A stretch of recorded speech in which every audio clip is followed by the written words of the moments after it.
na na na na na na na na Square na round na. You know, you need to tune in if you want to hear So we Chad, Josh, Dmitri, and Marcus every Friday.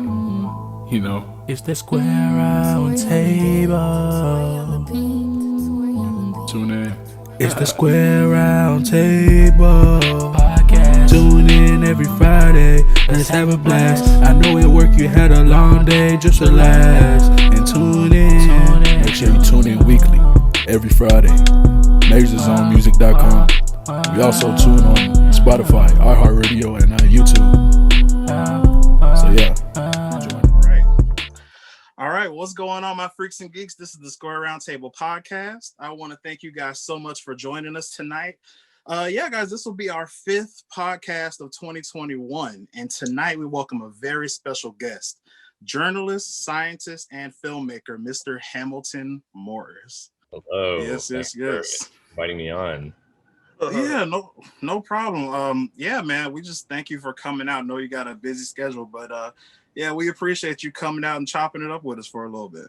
So yeah, man, how's everything been going with you though since having the quarantine and the pandemic? Like, how have you been dealing with that? Has everything been all right? Yeah, I've been lucky in that it wasn't good from a filmmaking perspective. It was very difficult because the pandemic hit at a very awkward time where we were like about 3/4 of the way finished filming. So we weren't far enough that it felt like we could if we were maybe like 90% of the way, we could have just said, okay, whatever, it's all post-production now. And we'll fill in the tiny gaps with like small pickups.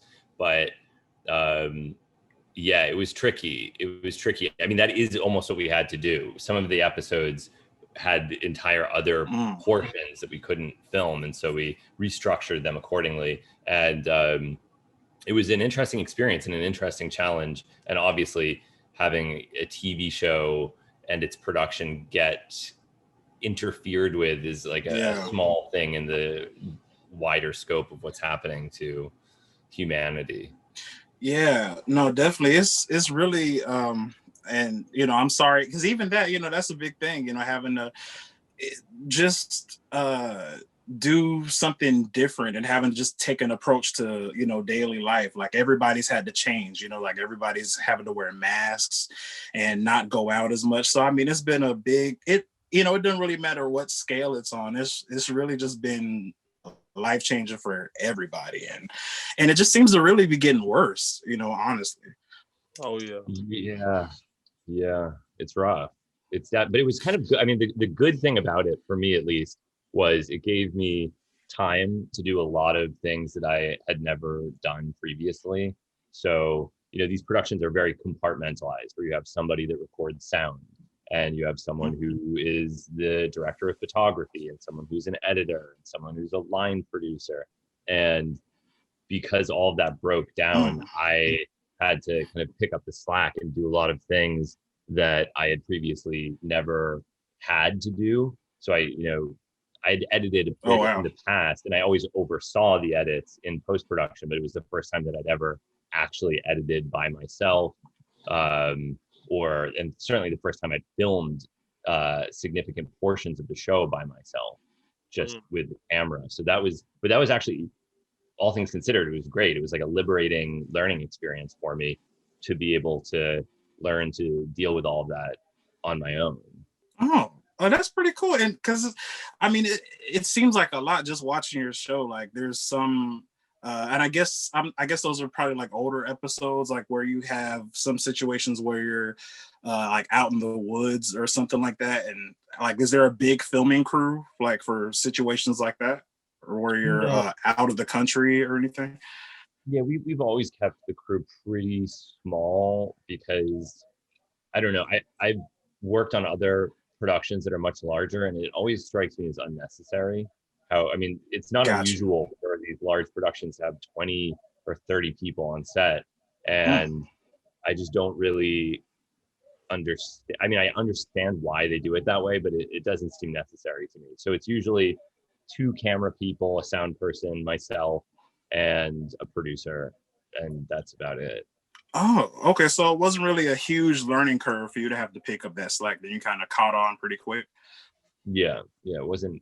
But at the same time, in the past, I was, I was never, I was, arranging shots, but I was never by myself filming and, managing data and editing and doing all that stuff by myself. So that was, and of course, there was still a team around, but it had been fragmented to such an extent that I wasn't, I was by myself. I was still talking with other editors who were working by themselves in their own secluded zones on the episodes, but it was all very disconnected. It was all happening over Zoom conferences, and I'd never made anything that way in the past.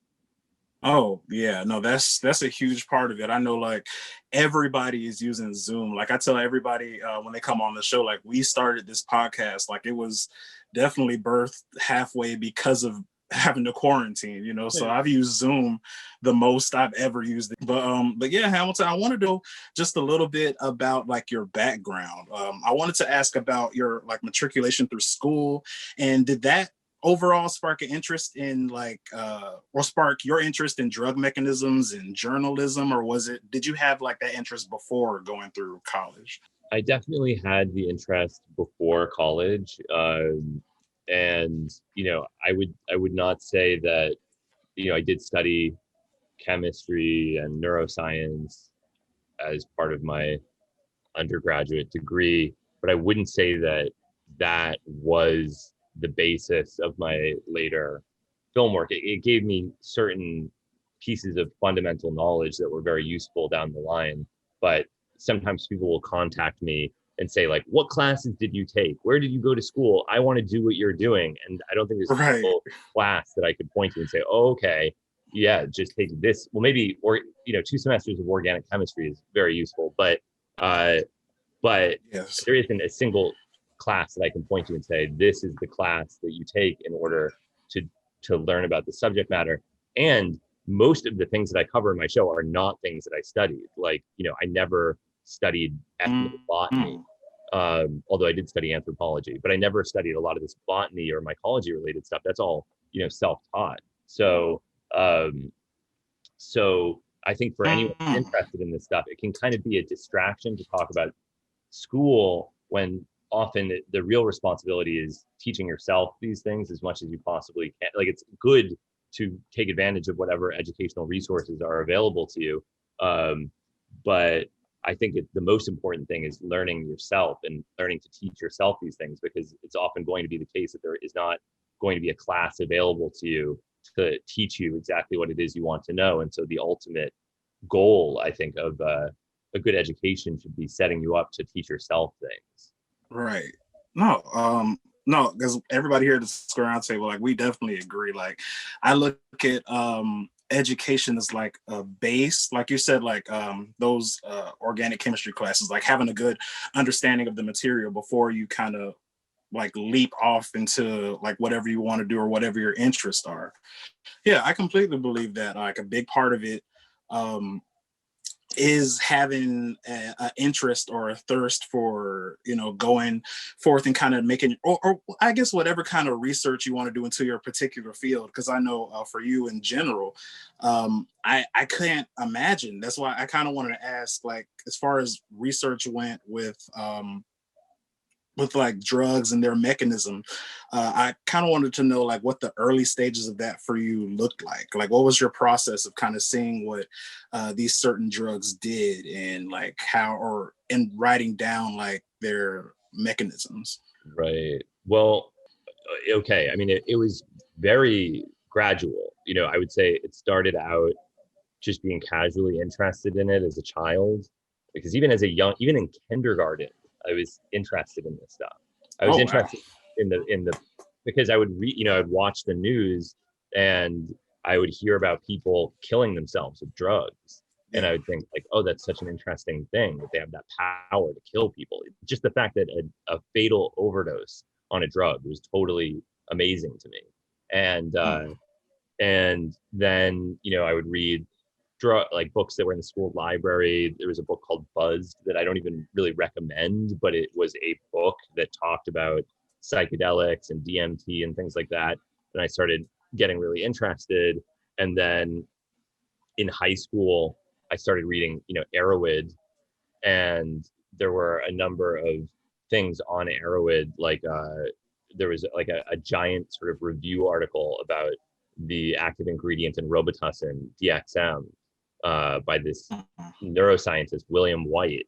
And I was like one of the first times that I'd read a really long, like carefully researched article about a psychoactive drug that was written by someone who clearly thought that the drug was good, that wasn't like advocating against its use or suggesting that it was toxic. And that was, I think, and then I went to college, and then, I studied neuroscience, and often you learn about drugs in the context of neuroscience, because if you're learning about like GABA receptors, then you kind of have to talk about muscimol and benzodiazepines and things like that. And if you're learning about dopamine receptors, then you learn about, often you learn about MPTP and the history of Parkinson's research, and all this stuff keeps coming back to psychoactive drugs. And then I was, just like, then I started studying chemistry. And again, the history of chemistry is like, in a large part, medicinal chemistry, which is the synthesis of drugs. And so it just kept coming back to drugs, and I was personally fascinated. And then I was also working with this chemist, Jason Wallach, at the University of the Sciences in Philadelphia, and he's very interested in this area as well. And we kept kind of playing off of each other's interest in various ways, and yeah, so it was just like a gradual thing that has spanned decades of continuous reading.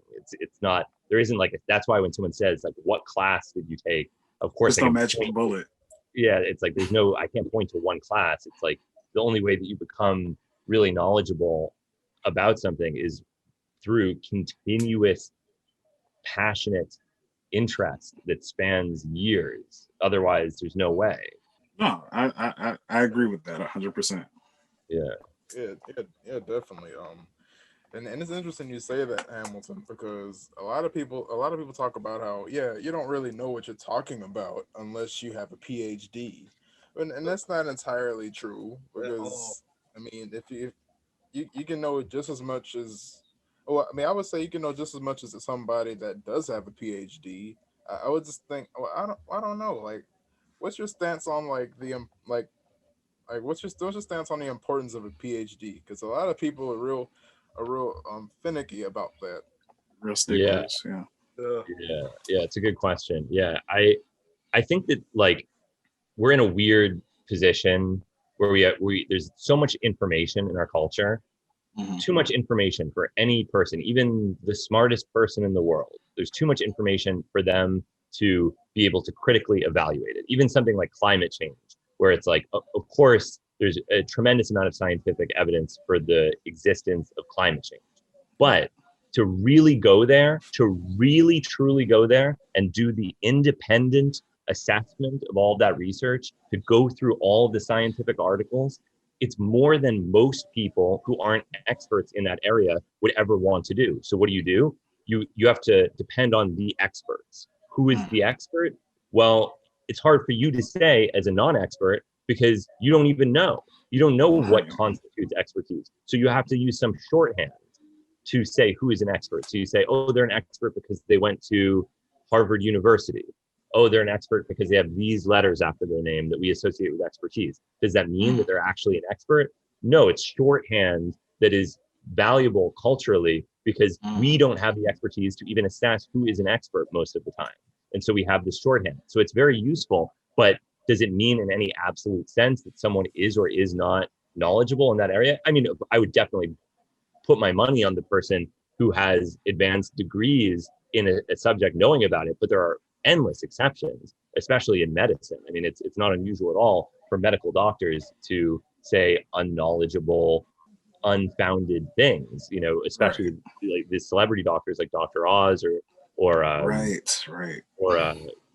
what is the Loveline, Dr. Drew, Dr. Drew, so, right. Yeah. So like, and they of course are playing on the same idea that if you have these letters after your name, that constitutes expertise, but they're just people. And what they know is ultimately dependent on the amount of work that they put into developing their own knowledge in a given subject. So it doesn't, like, if you're taking truth, if your idea of truth is like the person with the most letters after their name who's affiliated with the most prestigious academic corporation, then you have a somewhat distorted idea of truth. That's not truth, but it's shorthand for authority that is very valuable in our culture. So so like when it comes to psychoactive drugs, where there's this horrible legacy of misinformation, I think one of the great ironies is that it's often the people who are uncredentialed who are most knowledgeable in this area. Like, it's not uncommon for some nerdy high school student to know more about gray market research chemical psychedelics than a medical doctor. So, and that's just a fact, because a medical doctor would just say, these things are unresearched, don't even take them, no one knows if they're safe. And that's like, from one perspective, that's a medically responsible attitude, but it also is coming from a perspective of ignorance on their part. They're not putting in the work that the teenager who's obsessed with drugs would. And I routinely get emails from teenagers who are obsessed with the subject matter and who probably know more than the average medical doctor in the United States about psychoactive drugs. And I've spoken with countless psychiatrists who are, socially sanctioned drug dealers about psychoactive drugs. And it's not uncommon for them to have deeply distorted and confused ideas about drugs because, they only need to know a certain type of information. They need to know what antidepressants to prescribe to what type of person at what dose, and how to monitor for certain types of idiosyncrasies or idiosyncratic reactions or contraindications or whatever. And yeah, so it's complicated. So what is the value of a PhD? It just depends, really. It depends. Like if you're trying to make a public statement in a controversial area, like for example, you're making a claim that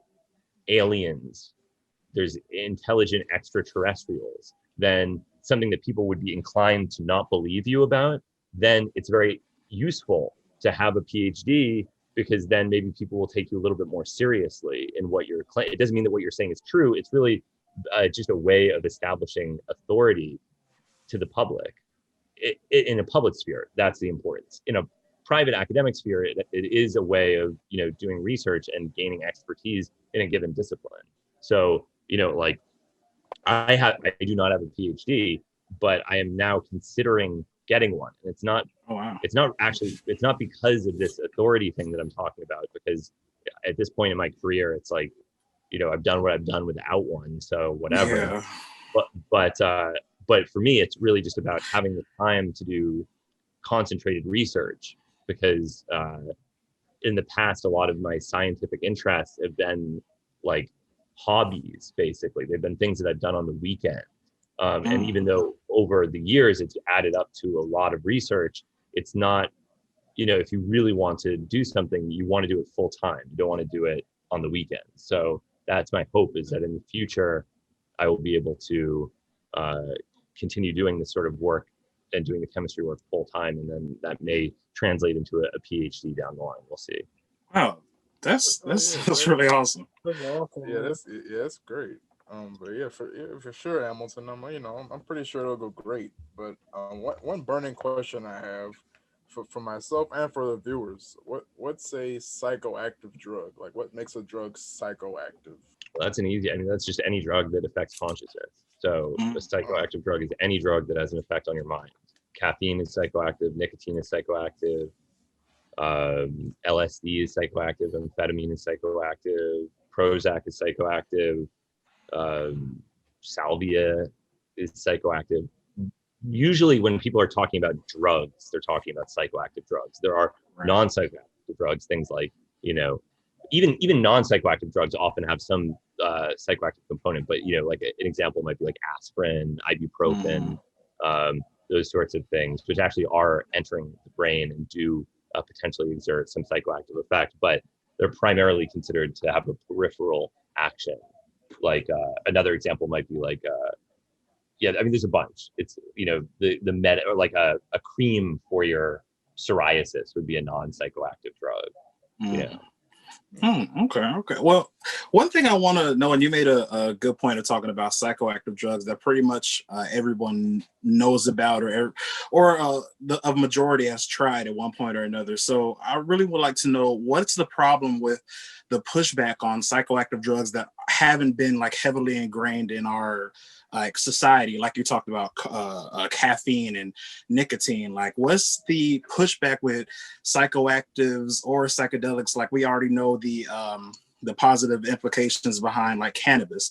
Well, what about psychoactives like LSD, or just they have to have some kind of positive implications, like for people that have like stress, or mothers suffering from postpartum, or even soldiers suffering from PTSD.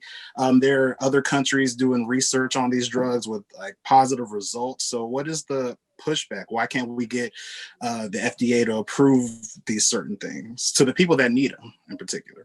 Right. Yeah. It's been, it's a long and confusing and complicated history of how we got into this mess. And it spanned multiple presidential administrations. I think it's in part due to a lot of different factors. Some, part of it is racism, part of it is classism, part of it is that they didn't integrate into our psychiatric establishment in certain ways. Part of it was that pharmaceutical companies couldn't profit off of them, it seemed. Part of it was fear that they would promote cultural trends that were undesirable. It goes on and on. A genuine, honest fear that they were dangerous. That's part of it as well. That was misguided, or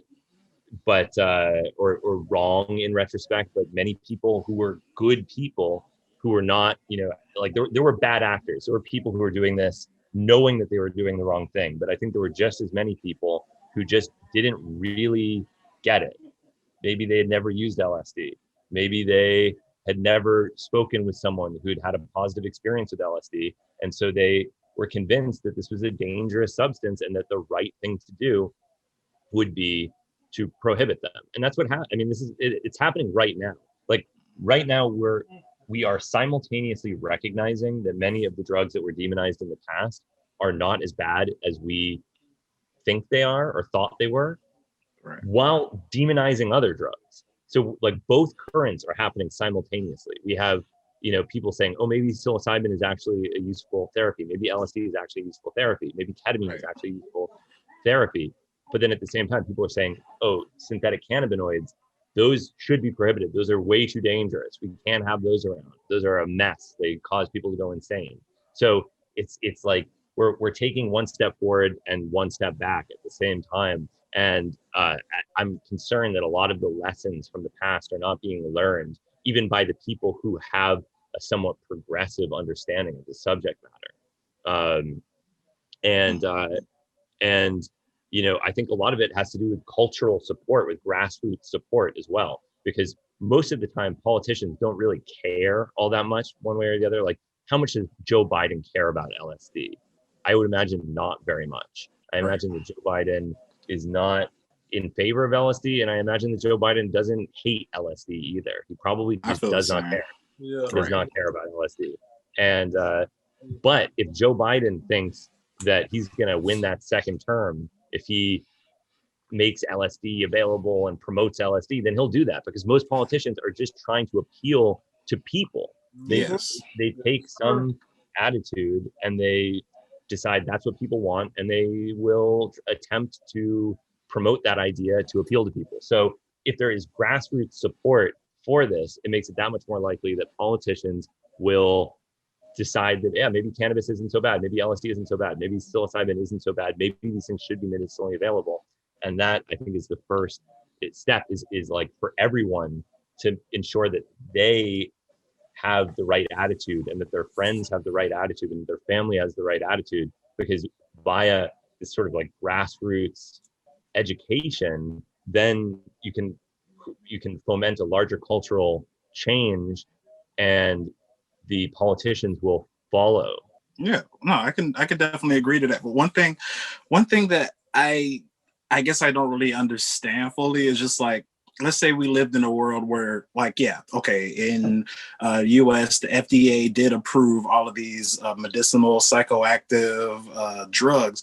So at the end of the day, how do you account for, because what are we talking about here when people say that, okay, these drugs are dangerous, we shouldn't put these on the shelves, we shouldn't give these to people? Okay, we're talking about drug dependency.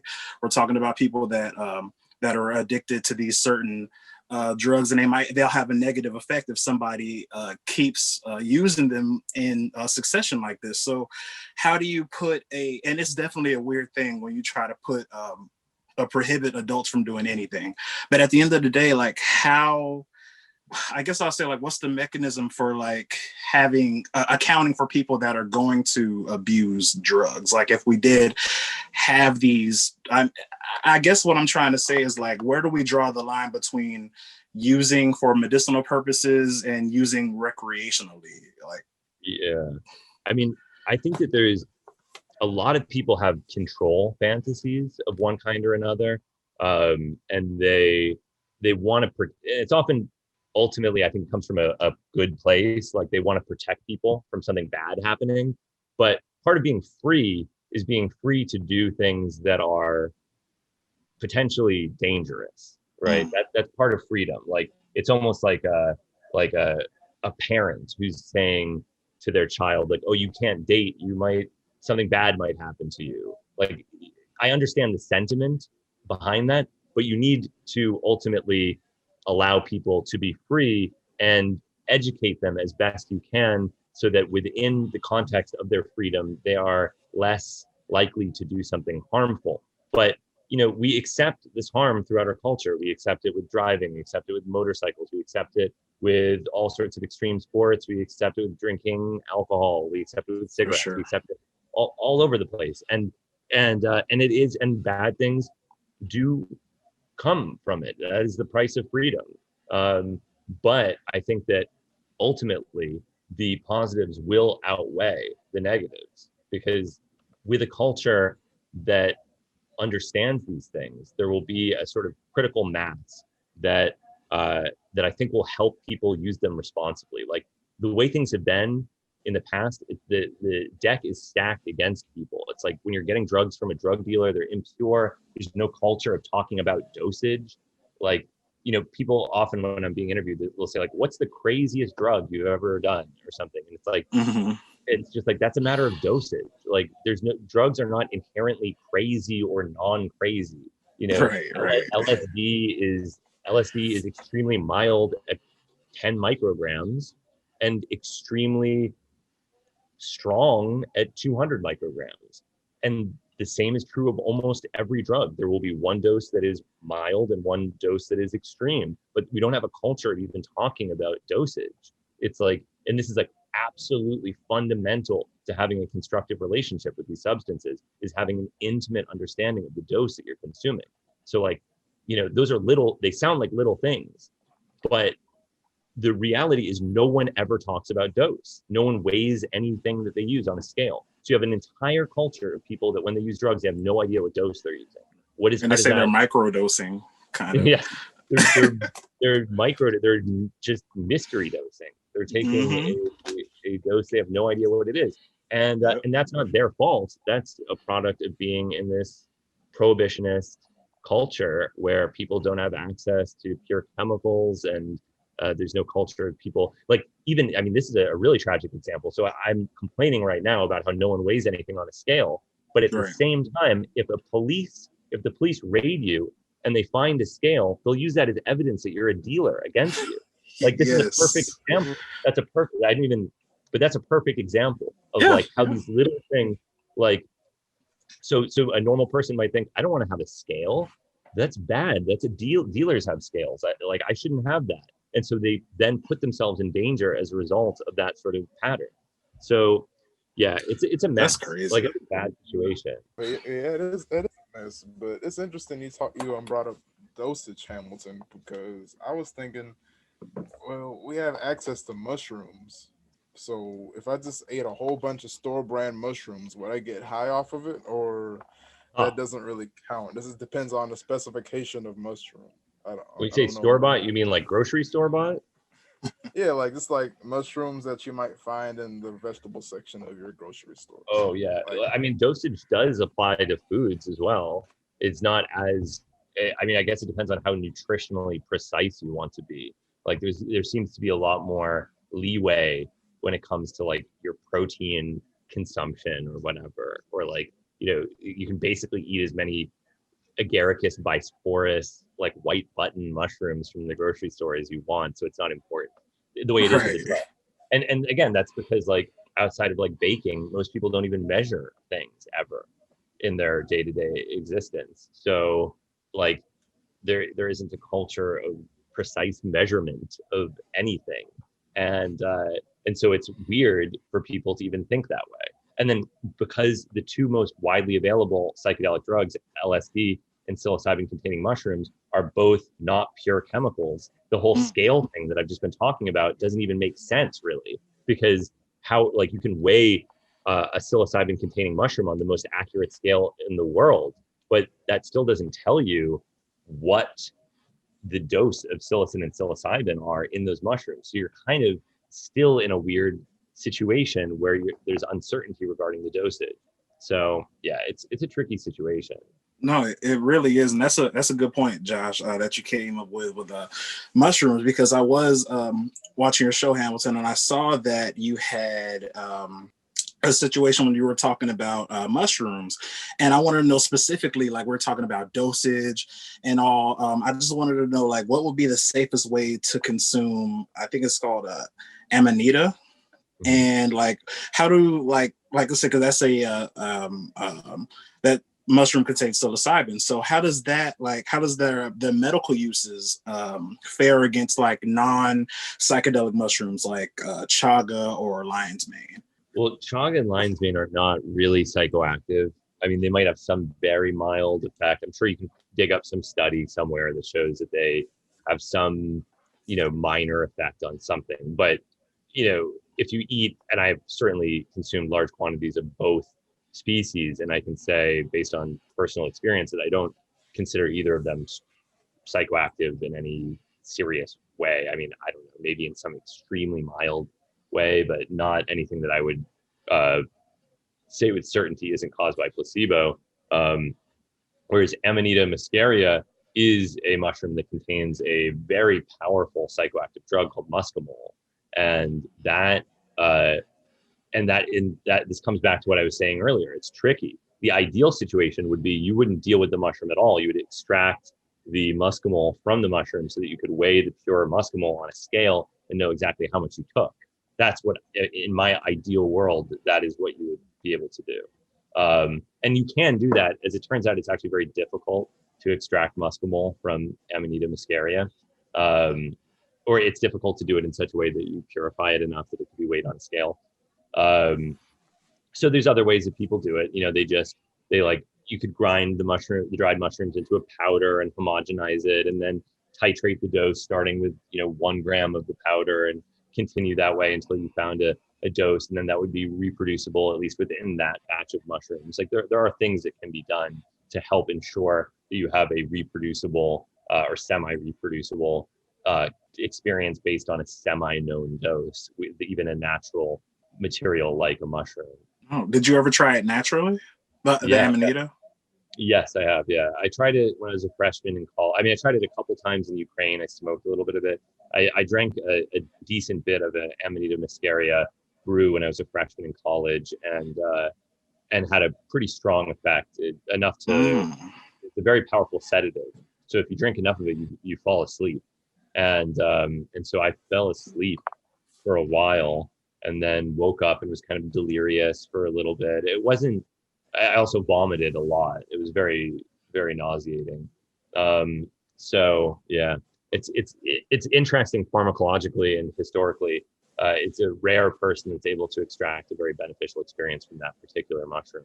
Oh, so it wasn't enjoyable in the least bit at all. It was enjoyable insofar as it was unusual, and I do value, just in the same way that you can have a meal that's weird and it's not enjoyable, in the way that like a more familiar, tried and true thing like pizza might be enjoyable, but it's Right. still cool that you're trying something unusual. Oh, okay. So it was like kind of like cabbage. Just like I'm just not gonna try that ever again. Hey man, But, don't do cabbage like that. Cabbage. but not. It's okay. It's okay. It's kind of slimy for my taste, but but yeah, Hamilton. Like so, kind of on the same vein. I really want to know, man, because I watched your show and what's up with the fish heads? Like, what was going on there? Like how? Because I saw you were putting away the fish heads, man. Like so. What was that? What's the species of the fish that you were trying, and like what effect did it have? Yeah, I wouldn't say with certainty that it had any effect at all. You know, there have been reports that have been published internationally on various forms of hallucinogenic fish poisoning. The one that's most frequently talked about is a species called Sarpasalpa, but Mm. it actually seems that most of the literature on Sarpasalpa is not trustworthy for a number of reasons. Oh. It was kind of I've tried to reach out to the author a number of times, and I've gone through his references, and I think that I don't know. It's been a while since I've gone through that stuff, but Mhm. yeah, I'm not too confident that these were very sensational reports, which is why they got so much attention. But like he makes a claim that they were consumed as a psychoactive drug in the Roman Empire, and I don't think that that's true. And I mean, I repeated this claim myself before I even had the opportunity to really carefully evaluate that paper. I mean, this is what I'm talking about. Like, it takes so much time and work to assess the truth of a single scientific article. Like, you have to go through all the references. You have to often, I find, talk to the authors yourself. And that's just more work than a normal person is willing or capable of doing to understand these things. And that's why, you know, we look to someone with a PhD because it's just easier. It's shorthand. But anyway, yeah, so there's a number of these different species. It's likely the case that they're consuming some compound, either oral or who knows what. There's so many different bioactive compounds in marine environments. It could be an enormous number of different things, ranging from extremely undesirable compounds like ciguatoxin to who knows. There's even one psychedelic produced by sponges called 5-Bromo DMT. There's no evidence that 5-Bromo DMT is responsible, or even that it's orally active, but that's just an example of a psychedelic that occurs in the ocean. So, yeah, that's the basic idea. It's an unexplained phenomenon. It's probably not even one phenomenon. It's probably a collection of different phenomena that are very different in their mechanism. Mm-hmm. Yeah. Oh, okay. So were there any other like I guess more accurate like bizarre psychedelics that you ran across like in your travels? Like something that would just like completely off the wall? I mean, the drugs themselves are, I suppose, have you seen the new season at all? No, I've been watching mostly like I haven't checked out the new season yet. Okay, yeah, there's some good stuff in the new season. You should check it out. Xenon is a pretty wild. I did see that. Yeah. No. Yeah. No, because so how did that feel? So that was like kind of because I saw you had the tank of Xenon and it was like ridiculously expensive, right? I can't remember the number of how much it cost. Oh yeah, I uploaded a short video to my YouTube channel, but that's like just a clip from the larger episode. Just see if you can watch. Like, I can send you links to it. It's also available. Yeah. Yeah, it feels like nitrous oxide, but it's stronger by weight, and it is it's it's the only like powerfully psychoactive drug on the periodic table of elements, at least under normal conditions, normal atmospheric pressure, and so on and so forth. So it's definitely unique. Oh, and it was it something? Because correct me if I'm wrong. You were saying that it makes your voice deeper because it's heavier than air, something like that. That's right. Yeah, exactly. In the same way that helium makes your voice higher because it's lighter than air and changes the resonant frequency of your vocal cords.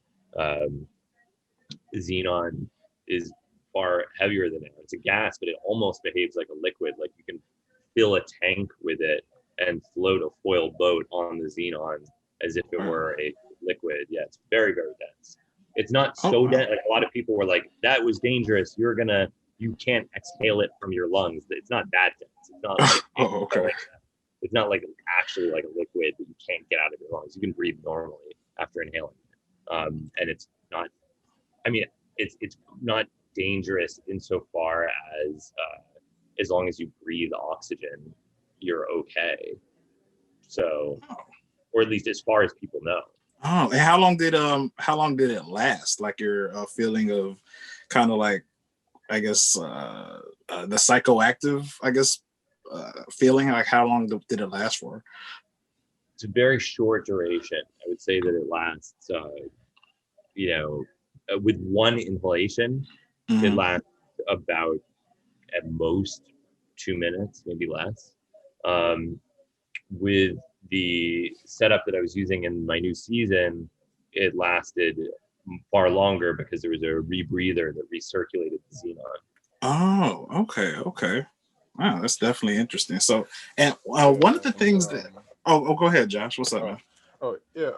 Yeah, Hamilton. You also mentioned how rare of a gas it was. Like, how were you able to get your hands on it? Did you just like steal it from the lab and leave them an IOU or? No, I mean, in that case, in the video that you all are referencing, it was a pharmacologist friend of mine had a tank of it, and he offered me the opportunity to have a balloon full before I went back to the U.S. But in the new season, you'll see there's a whole clinic that does it. But yeah, it's very rare, but it's used in lighting. It's used in neon art or fluorescent light art and fluorescent lights in general. It has uses. It's 0.00005% of the atmosphere. So if you compress millions of liters of air into a liquid, you can fractionally distill off all of the nitrogen and oxygen and all of the neon, and the argon and the krypton, and then you're left with xenon, which is going to have it's the last one to distill over. I'm not gonna lie, Hamilton. That's pretty baller, man. Like inhaling $500-600 at a time. Like, that's pretty cool. Yeah, that's awesome. But I wanted to. So how did you go from? Because I don't really know that process. How did you go from journalism to pharmacopoeia? Like, what was the process? It was just a very gradual, I was writing, and then I started making very low budget video pieces with like 2 other people. And then they were successful enough that I kept getting the opportunity to make another one and another one and another one. And I just kept making them. And then eventually there was a TV show and I made that, and that's it. And now I'm probably done with it. I mean, I'll still do stuff. I have a podcast you can listen to. I do other things, but I'm probably not going to make the TV show for a little while. So. Wow. So this will be your last season? Probably, yeah. Seems like. I mean, who knows? I'll do other things. Yes. I imagine it will be the last pharmacopoeia.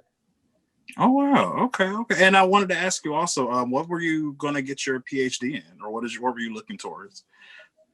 Pharmacology and toxicology, most likely. Oh wow, awesome. And that's something coming within like probably like another year or so. You're looking pretty soon on getting going into your PhD program. Yeah, that's the plan. Yeah. Oh, that's awesome. But yeah, man, I wanted to know one of the last things I wanted to ask you, because like, have you done a lot of research on different medicinal herbs as well? Sure. Yeah. Okay, so in general, like what herbs would you suggest that will be beneficial for daily consumption? I don't know. I mean, I don't know. It's so hard to say beneficial for daily consumption. I feel like, I don't. It's hard to say. I don't know. I really don't know about that. It's like I don't want to recommend that anyone take anything daily because I just don't. There's no herb that I can think of other than like nutritionally useful things like broccoli or Oh, right. but like, yeah, that I would like, think is absolutely beneficial for people to consume. Yeah. Oh, okay. So kind of like the best thing is just kind of like you do, like try different things to see what works best for you. Yeah. Yeah. I think that's great. I think that's what people should do is figure out what works for themselves and just try things. Yeah. It's been really fun. And before we go, definitely I wanted you to tell all of our viewers and listeners, like, what do you have coming up? Like, where they can find you on social media, all of that good stuff. Yeah. The show is really hard for people to find apparently, but I don't really care how people watch it. I don't make any money from people watching it, but you can watch it on Amazon for a couple bucks an episode or YouTube for a couple bucks an episode. People have been like ripping it and putting on YouTube, which I don't mind, but then they cut off the end of it, which I do mind, or they put like weird stuff into it, which I don't like. But you can get it on iTunes, Amazon, Hulu Live, maybe Hulu itself later, Sling. I don't know. It seems like people like some cable channels give it to people. I don't know. I don't have a TV. I have no idea how people watch it. I would just get it on Amazon. It seems like the easiest thing to do. And then I've got a Patreon podcast on Patreon, which you can check out. It's www.patreon.com/Hamilton Morris, and it's like a chemistry oriented podcast. And then other than that, yeah, just check out my Twitter and Instagram for other updates on other projects. All right. Awesome. So yeah, guys, all of our viewers and listeners out there, we will definitely put all of Hamilton's information under our YouTube video in the description below. And yeah, guys, it's time for the shameless promotion. So you can catch the Square Roundtable podcast every Friday on majorsonmusic.com at 10 a.m. Pacific time, 12 p.m. Central time, and 1 p.m. Eastern time. And you can also catch our video on YouTube on Friday. You can watch us every Friday or any other day. And make sure you click that like button, subscribe, and leave a comment, guys. We love to chat with you guys and see what you think about this episode and all of our other ones, man. So yeah, guys, before we head out, I would like all of us to introduce ourselves one more time before we sign out. And I'm your host, Chad Singleton. And Marcus. All right, and this has been the Square Roundtable. We are out.